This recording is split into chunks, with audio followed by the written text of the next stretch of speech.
உங்களது பிரச்சனைகள் முடியும் சமயம் வந்தால்தான் இந்த வீடியோ உங்களது கண்ணில் படும். நமது அனைவரின் வீட்டிலும் ஏதாவது ஒரு பிரச்சனை நிச்சயமாக இருக்கும். அந்த பிரச்சனையை நாம் பிரார்த்தனை செய்யும் போது தூபம் போட்டே சரி செய்யலாம். எந்த பிரச்சனைக்கு எதை கொண்டு தூபம் போட வேண்டும் என்று பார்ப்போம். அதற்கு முன்பு உங்களுக்கு கடவுள் நம்பிக்கை இருக்கிறது என்றால் இந்த சேனலை சப்ஸ்கிரைப் செய்து கொள்ளுங்கள். இந்த வீடியோவையும் லைக் செய்து உங்களது இஷ்ட தெய்வத்தின் பெயரை சொல்லுங்கள். முதலாவதாக ஜவ்வாது சேர்த்து சாம்பிராணி போட்டால் அதிர்ஷ்டம் உண்டாகும். இரண்டாவதாக அருகம்புல் பொடி சேர்த்து சாம்பிராணி போட்டால் நோய் நொடி நீங்கும்.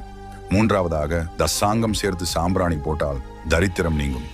நான்காவதாக நம்மை சுற்றி இருக்கும் துஷ்ட சக்திகள் நீங்க குங்கிலியத்தால் சாம்பிராணி போடவும். ஐந்தாவதாக வெண்கடுகு சேர்த்து சாம்பிராணி புகை போட்டால் பகை விலகும், எதிர்ப்புகள் நீங்கும். ஆறாவதாக வேப்பம்பட்டை சேர்த்து சாம்பிராணி போட்டால் பில்லி சூனியம் விலகும். ஏழாவதாக வெட்டிவேர் சேர்த்து சாம்பிராணி புகை போட்டால் சகல காரியங்களிலும் வெற்றி கிடைக்கும். எட்டாவதாக சாம்பிராணியுடன் அகில் சேர்த்து தூபம் போட குழந்தை பேறு கிட்டும். ஒன்பதாவதாக சாம்பிராணியுடன் சந்தனம் சேர்த்து தூபமிட லட்சுமி கடாட்சம் உண்டாகும். இது போன்ற ஆன்மீக பதிவுகளுக்கு சப்ஸ்கிரைப் செய்து கொள்ளுங்கள்.